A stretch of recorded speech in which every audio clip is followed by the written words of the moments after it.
Just need to run through a few housekeeping items.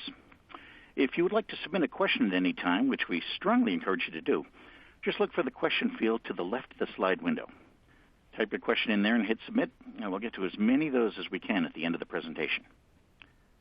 Also want to let you know this webcast is indeed being archived and will be available for future viewing, so you can review it again or pass it along to share with a colleague. Starting tomorrow, you'll be able to access the replay using the same link you used today. Now I'd like to introduce our speakers for today's webcast. Later in the presentation, we'll be hearing from Darren James, who's a product specialist for Specops software. Our featured speaker today is John O'Neill, Sr. John is the Chief Technologist for AWS Solutions. During his more than 20 years in the IT industry, John has worked as a consultant, architect, executive, speaker, and author. He's been involved in many multinational networking, messaging, and communications projects. He's also been honored as a multi-year Microsoft MVP and the NEOSA's CIO of the Year. Thanks for joining us again, John. Hey, great to be here, Leif. Thanks for having me. Indeed, indeed. John and I will be discussing some of the factors and best practices around stolen credentials and how to handle these types of situations. Well, thank you all again for joining us today. And now let's begin our exploration of some of the critical issues around stolen credentials.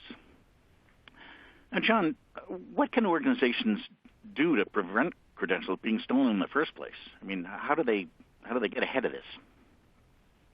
Well, the first thing and the most important thing here is education, education, education. Mm-hmm. You have to educate your users and continue to reinforce that education, right? It's not a one-time deal when they hire on and it's a 15-minute conversation and there you go. It's right. Not an assumption that, hey, they're millennials or of a generation where they understand technology so they know all about passwords. No.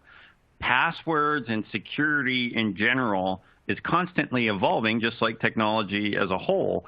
So you really need to go represent and re-educate the users on this.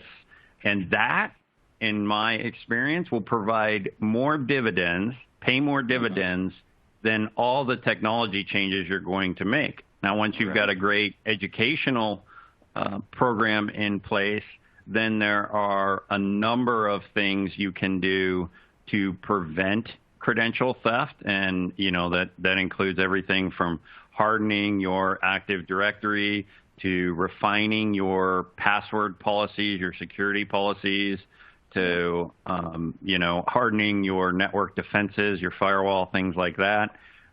Everybody is cloud to some degree nowadays, it seems, right? And with hybrid organizations and things like that. So you need to look holistically at your environment as you develop these policies and implement these technologies. But, you know, that's what I'm seeing.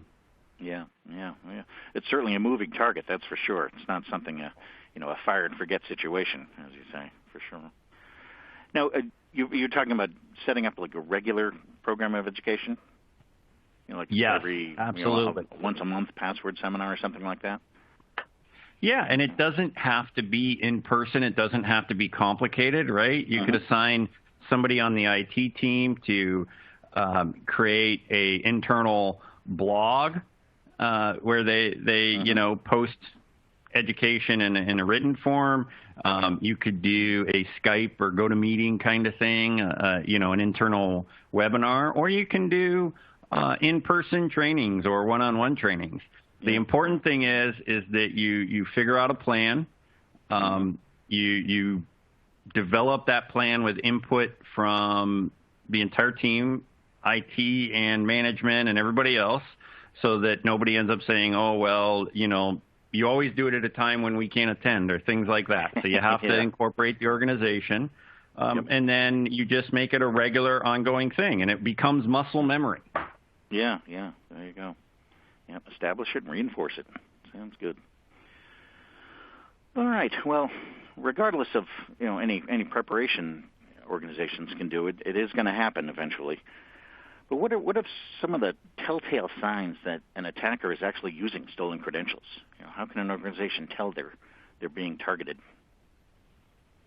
Oh, well, there's Of course, a number of things here you can watch for, and you can really use IPS, intrusion protection systems, and there's products out there for that, or you can use internally developed kind of IPS, where what you do is you monitor for things that you easily know are unusual, right? So if I have a accounting user that is trying to access engineering data, right? Yep. You can watch for those sorts of things. Or if I have somebody who has, just a desktop computer and has never worked remotely, and I'm seeing attempts from them to come in from the outside to establish a VPN connection or something, that sort of thing.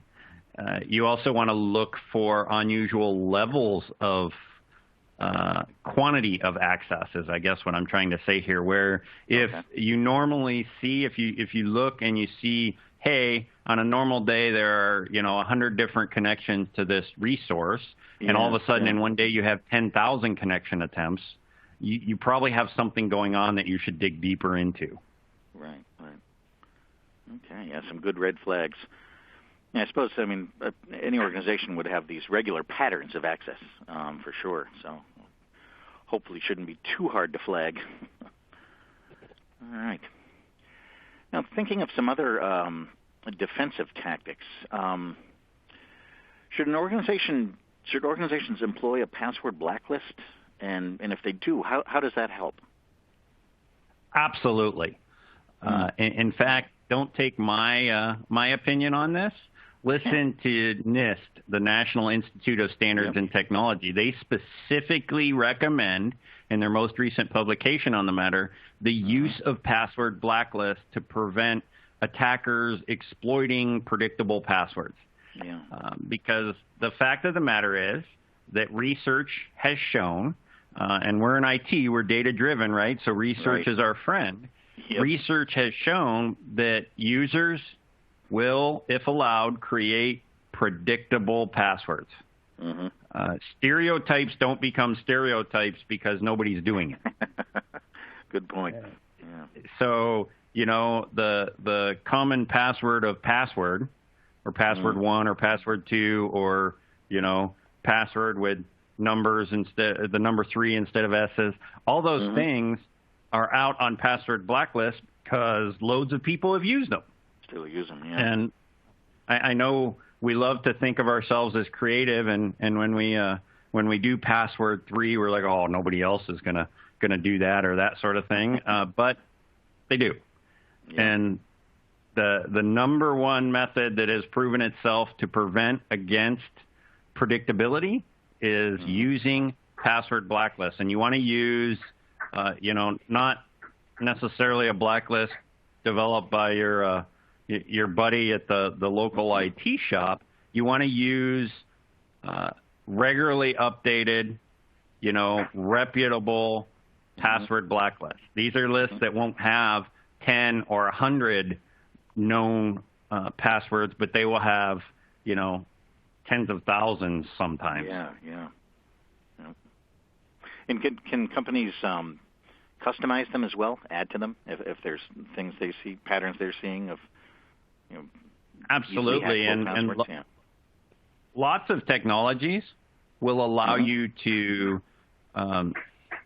concatenate, for lack of a better term, multiple password lists, right? So you can subscribe to password blacklists from multiple sources, even create one of your own, right, and kind of put them all together into a master list. Yep. One of the reasons why I like that approach is because you still get the benefit of blacklists that are being updated by somebody else that's their role. But then have that capability when you have a moment, when you have a known breach, or you have somebody who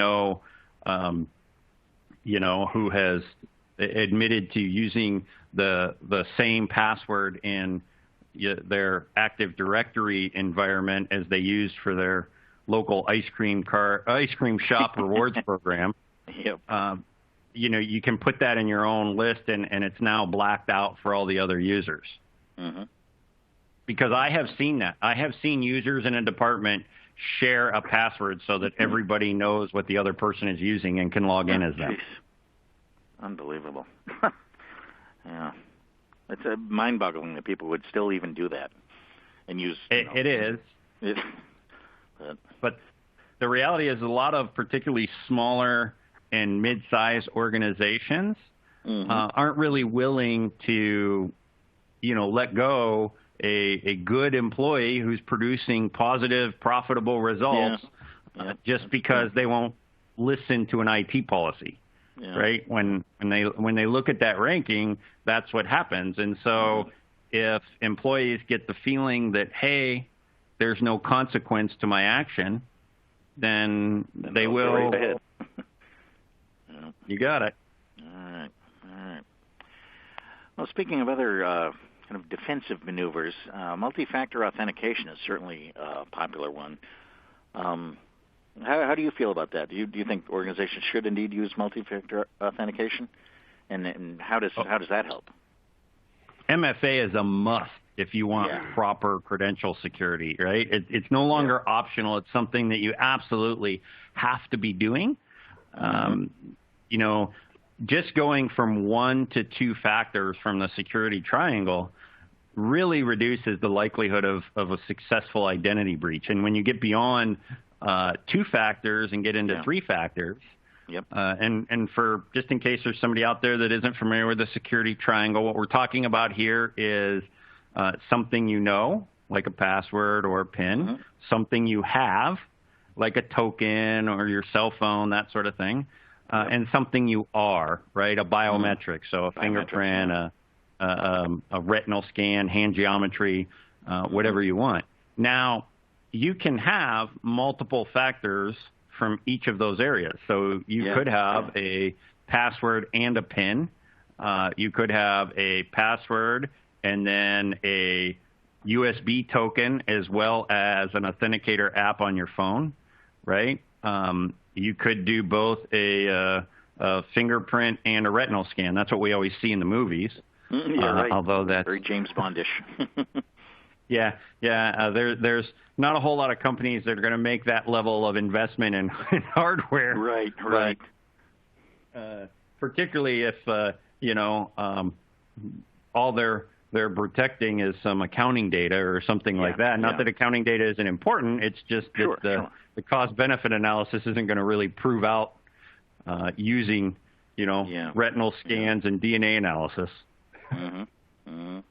Yeah, but certainly combining something like a biometric factor, that seems to be probably pretty tough to spoof, I would imagine. I am a huge fan of biometrics. I've been speaking about them since the early days, and they really have evolved. And I mean, I love them in the fact that biometrics are one thing that, with properly implemented biometric systems, they become impossible to duplicate. And I've heard all the what ifs, right? Oh, what if somebody cuts off my finger and gets in there? And, That's jabs out my eye or creates a copy of my eye in a contact lens, and they're watching too much TV. Yeah, exactly. Yep. And certainly when combined with a really solid password policy. I mean, that's definitely it's about as good a protection as you can provide, I imagine. And now with modern hardware, right, you can buy, of course, a lot of Windows 10 PCs, let's look at Surfaces and things like that, have the ability to do facial recognition, right? That's the hello facial recognition. A lot of keyboards are being sold, below $100 with fingerprint sensors in them that work very well. So getting highly functional biometric hardware isn't expensive like it used to be. Right. Indeed. All right. Well, looking back to the foundation of what's supporting that, the password policy, what would you say, from your experience, what are some of the most important aspects of a truly effective password policy? So This is going to vary by organization. You really have to engage the organization, understand from top to bottom, department to department, what the needs are. But there are some basic rules that kind of apply across the board. You know, one of those that I always lead with is that the password policy is easily explainable to non-tech savvy users. Okay, so that makes good sense. Develop your password policy in a way that you feel you could explain it to your grandmother, and then you'll have a good one. All right. Okay. If you have to take 20 minutes to explain it to someone, it's probably too complicated for them to realistically go with. I mean, before we started, we were having kind of a roundtable discussion amongst ourselves, and you know, one of the things that came up is a truism, and that is that users take the path of least resistance. Absolutely. So if you're going to give them a password policy that, you know, cause them more pain than kidney stones, they're probably find a way around it. Yeah, because it's less resistant. So make it easily explainable, but include very secure concepts such as length, right? One thing that I'm not big on is what's known as random complexity. So that's where you see that, hey, it has to be, you know, 8 characters, but it has to have, you know, uppercase, lowercase, digits, special number, characters. special character, that kind of thing. Because when you do that, people can't remember it easily. And your help desk load of people calling with forgotten password resets goes way up. But if you enable things like support for long passwords with spaces, you enable people to create highly secure passwords that are memorable to them, right? I mean, a perfect example that I use is we all know, hey, you shouldn't use your birthday as a password. But what I tell people is, now if you want to create a sentence that say, I was born on January the 1st, 1971, with a comma and a period in there. And spell it out. And all the spaces and capitalization on the first letter, right? If you actually think about that in the way a computer thinks of it, that is a very long, very varied password, but it should be very easy for you to remember. And it's easy to explain that to users. I like that.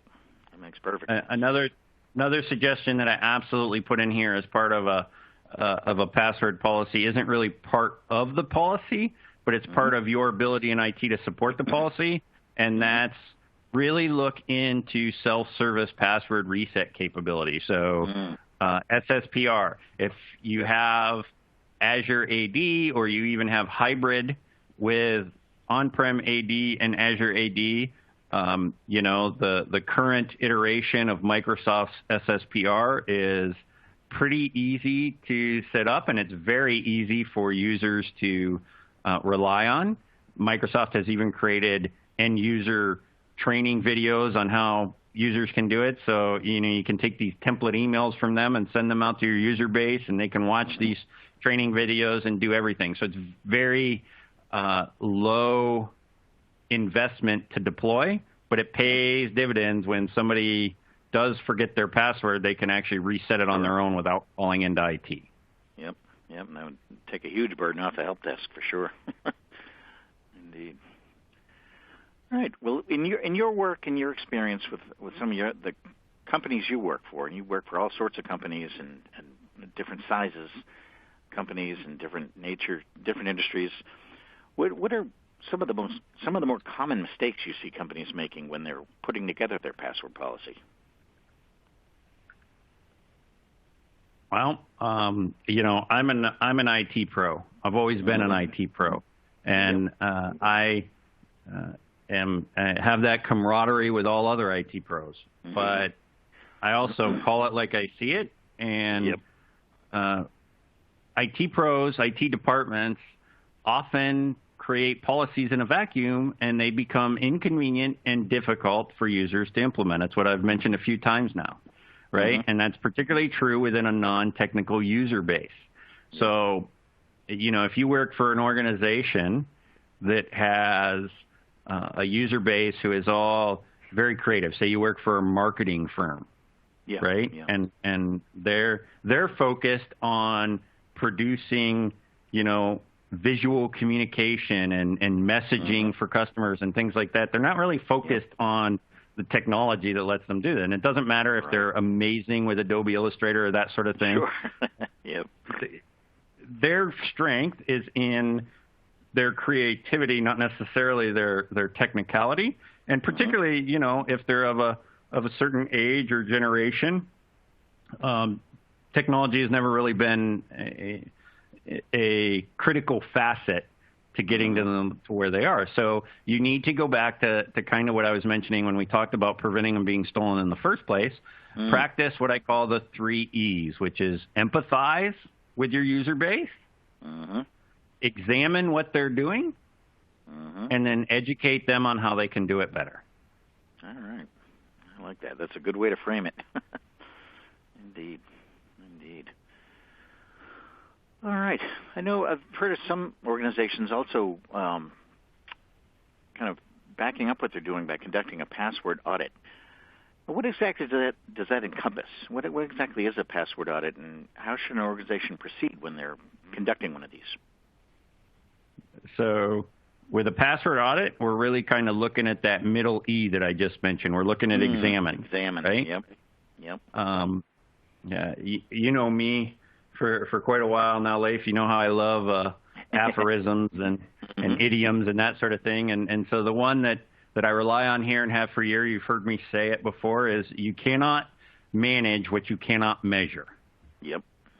And the same is true for passwords. You cannot manage how well your password policy is being implemented, how secure your credentials are, how secure your data is, any of those things, if you can't measure what you have, right? And you don't measure it intuitively by going, well, everybody's fine. I haven't heard of any issues. We're good. We're being very secure. No, you have to use tools and techniques that are known and defined to attempt compromising your user credential base, your identity management systems, right?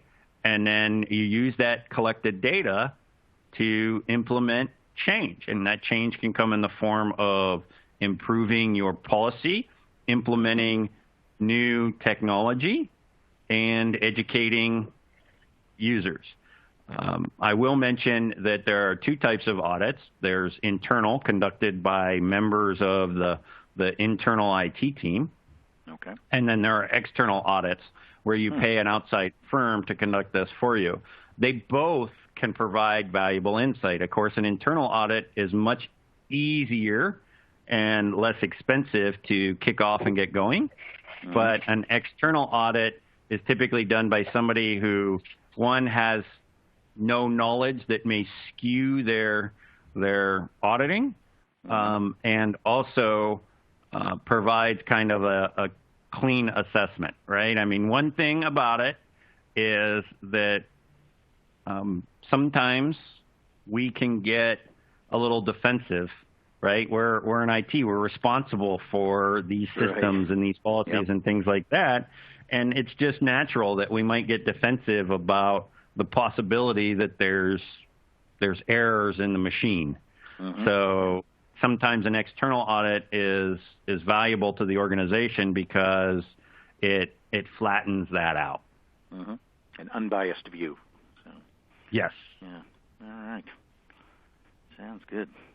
Yeah, probably, an organization could conduct internal audits on a certain schedule, and then maybe once a year, or once every couple of years, do an external audit, just as kind of reinforcement. Certainly. Yes, and that's kind of a common approach, right? Because the external audit, you got to pay for, you have to engage, you need to do some due diligence to make sure that you're engaging a reputable firm, all those kind of things, right? So it would be overkill. It's kind of like we talked about earlier with some of the biometric level investment. It might be overkill for a lot of organizations to be paying for that on a quarterly basis kind of thing. Yeah. Yep. But what I put forth is that most organizations will do a yearly financial audit because they consider that critical to their health. Sure. And I would say that since IT systems are critical to all organizations' health these days, and the integrity of those systems is critical to their health, that doing a credential audit is of the same importance as doing that financial audit. Yep. I should certainly work that into the schedule. Sounds good. All right, as we kind of wrap up the roundtable portion here, are there any other tactics or techniques that you think we might not have covered? Anything you think we missed? The only thing I'll mention, and then I'll definitely shift over here because we've got a lot of content to cover, and I appreciate you giving me the time to join you today. But one of the things I'll mention here is IT pros, write into your schedule time to regularly go out and review some of the current guidance on password best practices, on credential best practices, because it is evolving. And what you knew as a best practice yesterday may not be the best practice today. In fact, many large organizations, Microsoft comes to mind, have very recently put out what they consider to be new guidance on the subject. And if you're not building into your continuing education some time to go out and research that, you may not become aware of it until it's too late. Yeah. What are some other resources you look to? Have things like NIST publications and things like that? Absolutely. Yeah. So NIST has some great guidance on the subject. I'm trying to remember the actual standard publication. It's 800-853, I think. That sounds B, I think. Yeah. Yep. Anyways, I can absolutely look it up later because I have a link to it because I'm regularly looking it up and reviewing it and watching for changes. I believe it was last updated in 2017. Okay. So, relatively recent when it comes to a government agency or a government-supported agency, I guess you'd say, making a publication like that.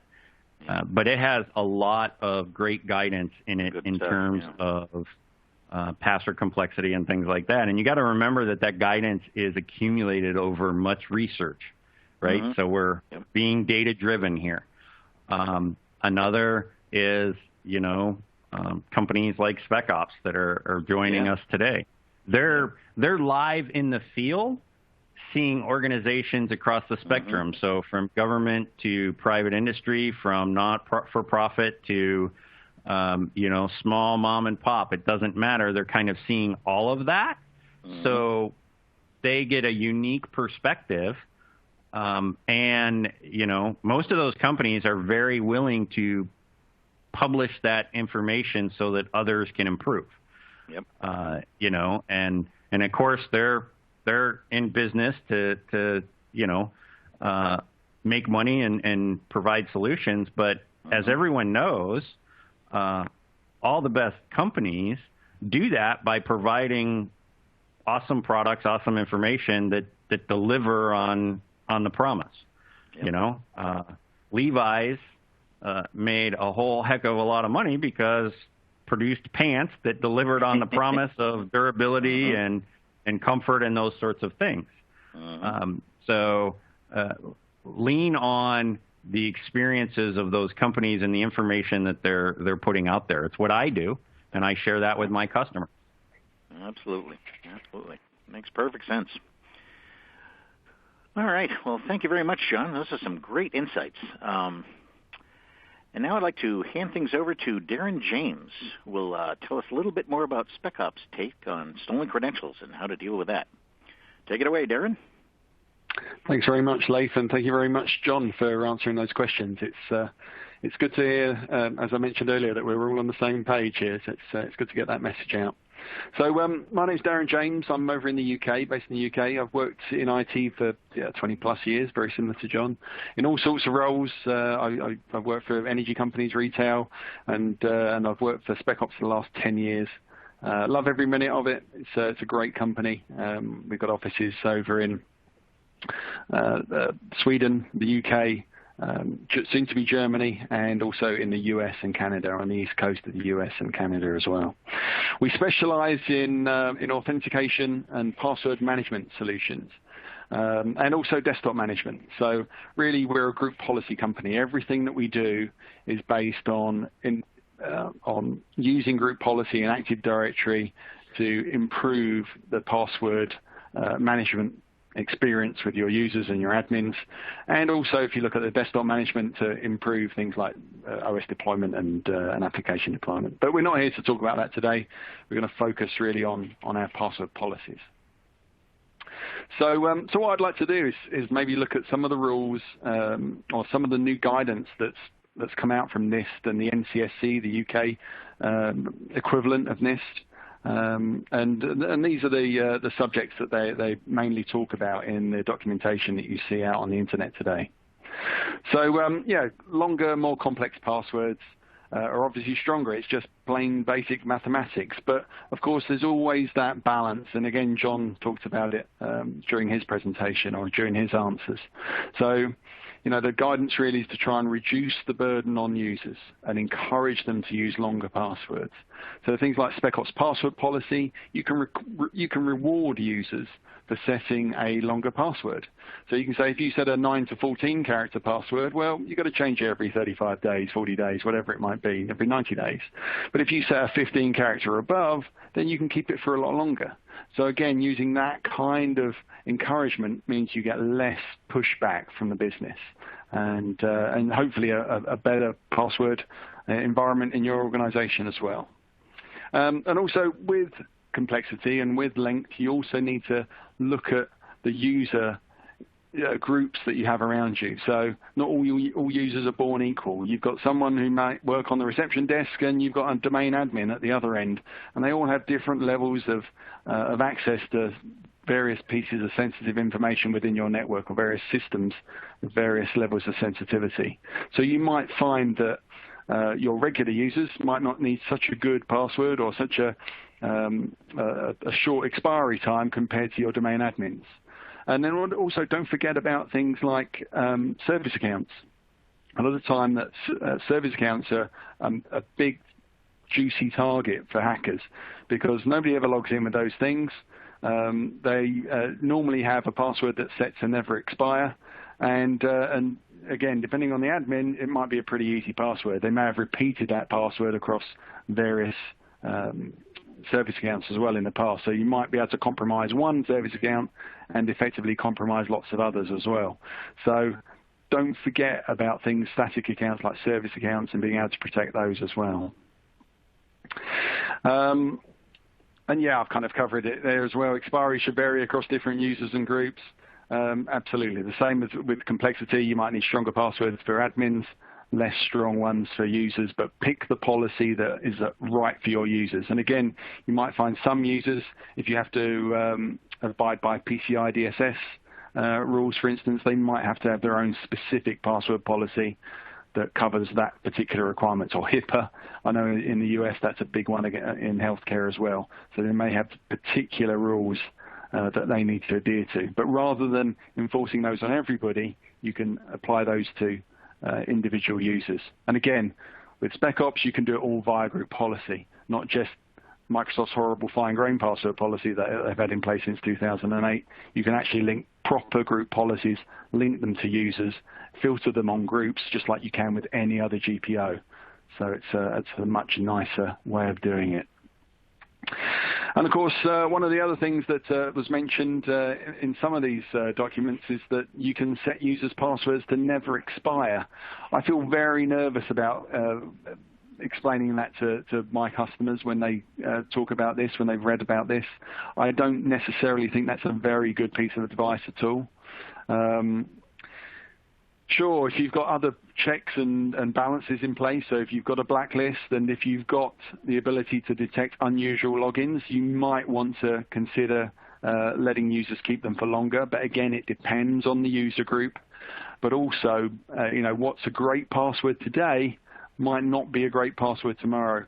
John's example of, setting it up on your reward scheme in an ice cream parlor. Lots of users think, oh yeah, work created a great password policy or advised me to come up with a great password today. I've just set that in my work environment. I know what I'll do. I'll use it on my ice cream parlor account or my home delivery account. And it only takes one of those other systems to become compromised, and then that password is out in the open. So again, you need to try and build some sort of expiry into your passwords. Even if you allow even the person with the least possible access to keep it for a year, again, make them change it at least sometime in the future, especially if you don't have those other checks and balances in place. And absolutely what John was talking about, educate users all the time.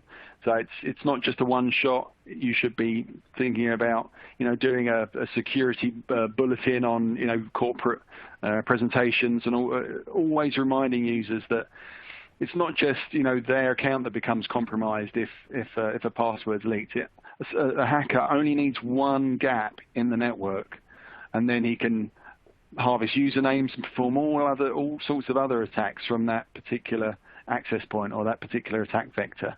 So it only takes one chink in the armor, and it's a problem. So you need to make sure users are vigilant at all times. And don't just talk about passwords as well. Talk about phishing attacks and malware and emails and ransomware and all of those sorts of things. People should always be on edge at any given moment. So it's very important to get that message across. But you do still have to find that balance between usability and security. And there is a balance to have in place there. And again, as John mentioned with self-service password reset, it's good to have that in place because that can take a lot of load off the service desk. If they suddenly get pummeled after you put in this amazing password policy, they suddenly get pummeled by lots of requests. You're not going to be very popular with the service desk. If you've got something like a self-service password reset solution, and Specops, believe it or not, has got two of those, an on-prem and a hybrid cloud solution that can use all sorts of wonderful MFA, including biometrics, Apple Touch ID, Face ID, Google Fingerprint, all those sorts of things, then the user can use those identities, prove their identity to the system at any time of day from any device, from anywhere in the world, and then be able to reset their password securely and unlock their account, and even synchronize their cache credential up on their laptop. Even if they're sat in a hotel room or an airport somewhere, we can still update the cache credential on their laptop and allow them to log in. So all sorts of clever things like that can help the users make the right decision when they come to setting their new password. And yes, use MFA wherever possible, and I've already mentioned it in our password reset solutions. Making sure you use the right MFA as well. So not all identity services are born equal. Things like questions and answers, what's your favorite color, what's the first car you ever bought, the first school you ever went to. If I need to find that information out about a user these days, there's all sorts of social media platforms that I can go and potentially draw that information from. So questions and answers, not so great anymore. And the same goes for mobile code. Someone sends you a text message. Is your phone, or does your phone have notifications switched off on the lock screen? Can you be confident that nobody's cloned your SIM? These are all not terribly difficult things to achieve these days. So again, not all ID services are born equal. Look at things like Microsoft Authenticator, Google Authenticator, Duo Security, Apple Touch ID, Face ID. Those stronger forms of ID, something that's the three factors, as John mentioned, something you are, something you have, and something you know, all wrapped into one. So again, password reset is a good example of where we can use things like that to prove a user's identity. So that's exactly what we can do with our Specops Reset products. And just to really cover what we do. So one of the tools, or one of the questions John was asked about, what tools can people use to audit their passwords?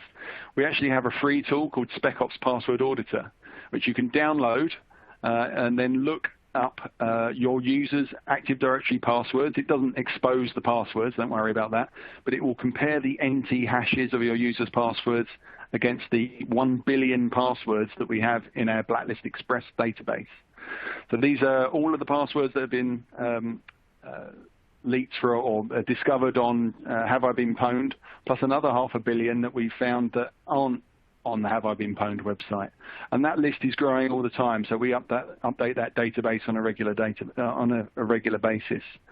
So Password Auditor, free tool, run it, and then see how bad the problem is in your environment. It's a real eye-opener, and I encourage you all to download a copy of that. There's a link at the end of this presentation, and if you go to our website, you can download it. Totally free, won't cost you a penny, no advertising in it. Download it, run it, see how bad the problem is. Specops password policy, that's what we use to enforce our stronger password policies. So blocking incremental passwords, blocking custom dictionary lists, blocking the blacklist, blocking consecutive identical characters, all the myriad of complexity. If you still need to have that, you could, rather than just having 3 out of the 5 character types, you can enforce uppercase, lowercase digits, numbers, and special characters, and any shade in between. So it's a fully fledged password policy product. It covers absolutely every angle, and of course that variable password aging is an amazing feature to give you a bit, or give the users something back for coming up with those amazing passwords. And of course we support passphrases as well. So and also support you being able to define or come up with your own definition of a passphrase. So 3 words made up of 6 characters in each word, separated by spaces. That's the NCSC, the UK government's recommendation. But you may well want to do something else. So we have the ability to create your own regexes, and so you can define your own passphrase policy that you want to implement in your organization. So really, really good stuff. Of course, Specops password policy is backed up by the Specops password blacklist. So although password policy, you can have your own custom list and download some dictionaries from us. If you want that full coverage, so we manage that huge database. That Have I Been Pwned database, for instance, is 40 gigabytes in size.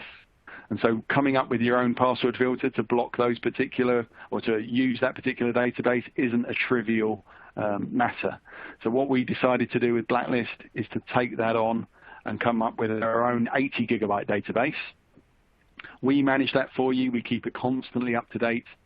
And so any new leaks that come out, we download those leaked lists, we decrypt those passwords, upload them into our database so that they're then blocked the next time any users try to change their password. So yes, very important to have in place. And of course, I've talked about it before, Specops U-Reset, self-service password reset.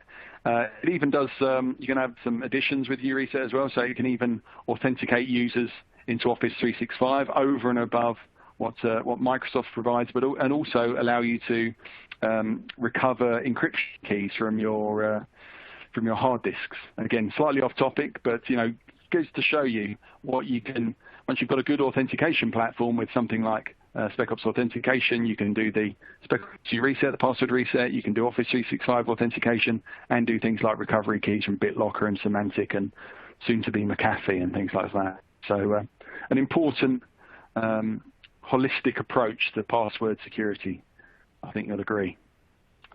And then yes, this is the password auditor slide that I was talking about, the Specops password auditor.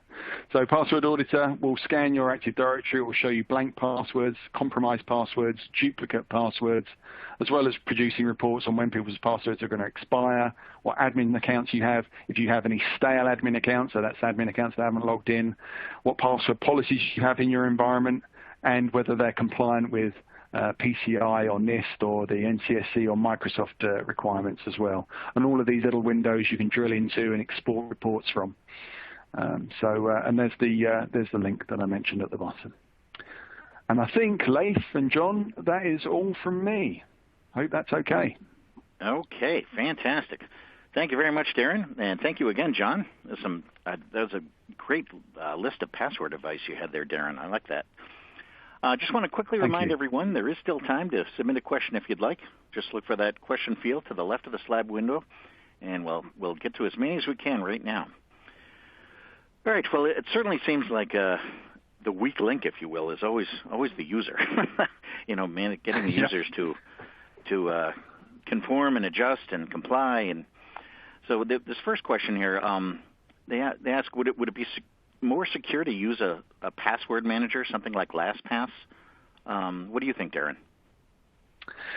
Well, LastPass is only part of the problem. It only solves part of the issue. There's still no way of enforcing the use of those passwords that LastPass can generate for you on any of the sites that you visit. So, yes, LastPass is great. If you can use a password manager that can create lots of randomly 256 long passwords, brilliant. If you can get your user to use that, that's awesome. But unfortunately, there's still no way of enforcing it. So if some user wants to use password one with a capital P, there's not much do about it unless you have something like password policy in place, Specops password policy in place. Yep. Okay. John, do you have anything you want to add to that? What do you think about those password manager type tools? I'll lead with I am a fan of LastPass. I use it myself. I recommend LastPass Enterprise into organizations, but I'm totally in sync with Darren here that it is just a piece of the solution. Yeah. Right? You don't talk about a 2x4 being what's needed to have a house, right? It's part of a lot of different parts that go into building that structure. And so a password vault is part of a possible solution path to a good credential management strategy, but it still requires a lot of other parts. And, as Darren mentioned, you can't just implement LastPass or any other password vault and go, okay, problem solved, and walk away, because you'll eventually have some, undesired consequences from that. You still need to make sure that people are changing their master password to that vault. I've seen that happen where they think, oh, it's super secure because I'm generating passwords with LastPass, but they haven't changed their master password, and they end up using that master password on some other sites. Yep. And, again, the chain is only as strong as the weakest link. So if you use that password on a site that, really has no security, they're just outsourcing to a web host somewhere and got some low-cost development work and that sort of thing, and it becomes compromised, now attacking your LastPass vault becomes a possibility for you. And LastPass has had a very public breach, right? Where data was exposed. So just don't look at it as a one-stop solution to credential security. Like you said, just part of the chain, part of the process. Exactly. Right. Well, we've certainly talked a lot about multi-factor authentication. Now, when passwords are included as part of a multi-factor authentication, is it okay to relax the password complexity requirements? We'll start with you, Darren. No, I don't think it is. It's still a factor. So, and again, it depends on what else you've got to offer with your multi-factor. If it's secret questions and answers, and then your password, what's your favorite color? What's your, as I said, not all identity services are born equal. So you need to look at what other MFA options are available. Sure, and again, there's a difference between 2FA and MFA. 2FA is one thing, questions and answers and a password. But if it's question and answers, mobile code, fingerprint, and something else, and then your password, then sure, maybe a weaker password is possible. But we're not really quite there yet. If you look at what's available, it's not there. It's still a good few years in the making, if you ask me. Again, coming back to U-Reset, I don't know if anybody's ever seen it or seen any of our demos, but we've tried to answer that problem. So now you can rate your different identity services with more stars. We have a star bar. So, for instance, if you scan fingerprint with Apple Touch ID or scan your face with Apple Face ID, that's 3 factors. That's why mobile banking likes it so much. It's 3 factors rolled into one. So why not let people log in straight away? If they're answering questions and sending text messages, well, we're only going to give them 1 star each. So, then they'll also need to use Google Authenticator or anything else to make up that extra star to give them their full 3 stars. So, again, don't just think 2-factor, problem solved, password and something else, especially if it's a PIN, because a PIN is just another password. Think about what other factors and how good they are.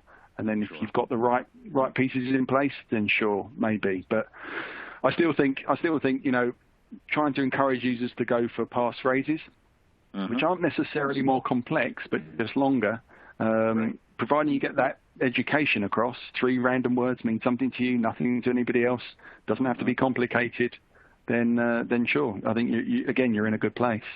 Yep, okay. John, anything you want to add to that on password complexity requirements?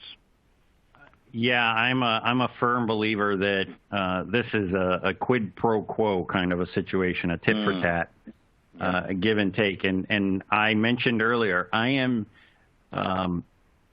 not a fan of complexity, and that it can create memory issues, right? And then lost passwords, forgotten passwords, that kind of thing. But as Darren mentioned, you can't just eliminate it because you're not a fan of it. There's a lot of things I'm not a fan of, but I still do. Still gotta do it. And so, my analogy here is, if, the purge is going on and your house has hollow core doors, you're probably going to put bookcases and everything else up against that door, right? Yep. But if you have a solid oak door that was, made from oak that's 300 years old, a tank isn't getting through that door. You can probably focus on other things. Yep. So if you look at your credential system and you've really got it secure with the ability to implement highly memorable passphrases that are secure, as I mentioned, I often recommend sentences, right? People are trained that sentences include capitalization and they include punctuation. And those 2 things are typically part of complexity requirements, right? If I put lowercase letters, I put uppercase letters, and I put punctuation, I now have three points in a complexity, but it still doesn't have to be complex for the user. Yep. So there are ways to lighten the complexity requirements without compromising security, but you have to look at the big picture. Yep. But don't use "May the Force be with you," because that's a compromised password. Right. Yep. Yeah. I guess that. Good point. Good point. Yeah, and that's a great point that Darren makes, is compromised is compromised, right? Just because it's a passphrase doesn't mean it can't be compromised or hasn't been compromised.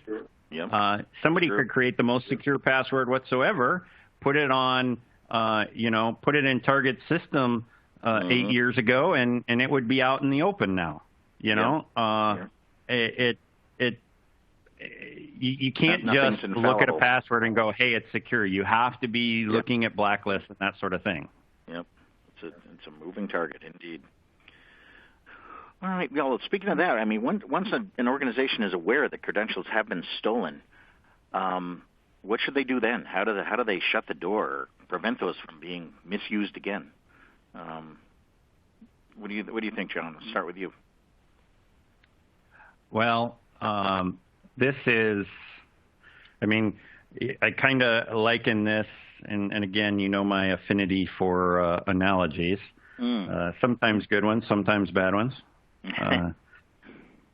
This is, you identify you have a mouse loose in the house. Well, the thing is, he's not really loose in a house. At that moment, he's loose in a room, but the room is open to other rooms in the house, so he can move between them. So the first thing you have to do is close the door so he's contained in one room of the house. And it's kind of the same thing with credentials. I mean, your first reaction isn't a knee-jerk reaction, but it's to contain the problem. Right. All right? Makes sense. So if you have a compromised user credential, that created an opening into one location, and you have 50 locations countrywide or international or whatever. You isolate the credentials, the impacted network, and then you move through your reaction plan. And I'm a real fan of you should have a reaction plan, right? You should have this all documented, so this isn't from the cuff kind of stuff. This is, hey, pull out the manual and let's go through step by step what we got to do. Yeah, got it. All right, Darren, anything you want to add to that? What a company should do in that instance? As John has said, you really need to understand what the compromise consisted of. So what did they manage to compromise? It's no good.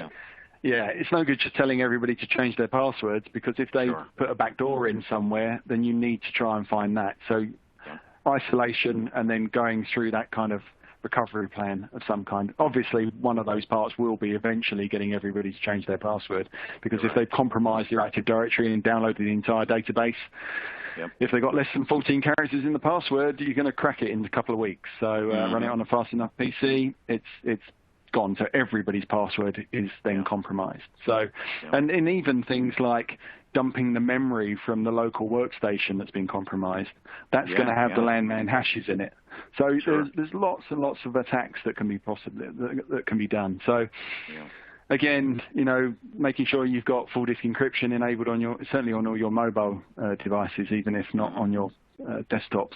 I mean, I've even known some companies now BitLockering their domain controllers because they're worried about someone stealing the virtual drive, the VDX file that contains the virtual drive, making a copy of that and then taking it off-site and then cracking the database. So there's all sorts of issues, and again, it's important. I think again, you can do a password audit yourself internally, and you can have pen tests done internally. But I think always trying to get in a third party to attack your network, within reason, obviously. Well, true, because those guys are doing it day in, day out, and they know every trick under the book, or under the sun, I should say. And then you'll be able to build in some mitigating steps to try and reduce that attack vector. But after the horse has been bolted, identify the problem, isolate it, and then go through those remedial steps. All right. Sounds good. Well, that is about all the time we have for questions. Just want to give you both a chance to give one final thought. John, one thing you want to leave the listeners with? Remember those 3 E's, particularly the meaning behind them, right? Empathize with your users, understand, why they don't like your password policy or how they feel about it, and what they do like about it. Examine the results of what your users are doing in the context of your security policy, and then educate them on how to improve that compliance and that integration. And I would leave everybody with that thought. All right, great. Darren, any closing thought from you? And one final thought you want to leave our listeners with? Yeah, go down Specops Password Auditor and understand how big the problem is. All right. Sounds good. It's free and it's there. So if you want to know how big the problem is in your environment, that will give you the answer. And then if you want to have a conversation, if you want to have a conversation with us afterwards about what it can do, then obviously get in touch.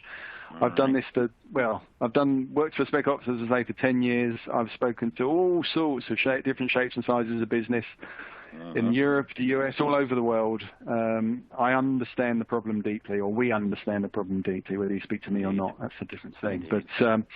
But yeah, get that information, have a demo with us. We'll take you through all the features of the products, and then you can make a decision. But I encourage people. Yeah, encourage people to make use of those tools because it's a massive eye-opener.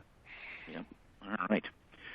Well, thank you again to both John O'Neill Sr. and Darren James for your presentations today. We've covered some great stuff. And thank you all for attending this webcast today. And thanks to Specops for their sponsorship. Thanks again, everyone, and enjoy the rest of your day. Hey Leif, one last little thing. Sure. One last little thing. The NIST publication is 800-63B. Sorry. 63B. Got it. Perfect. All right. Thanks again, you guys, and this concludes today's webcast. Bye-bye.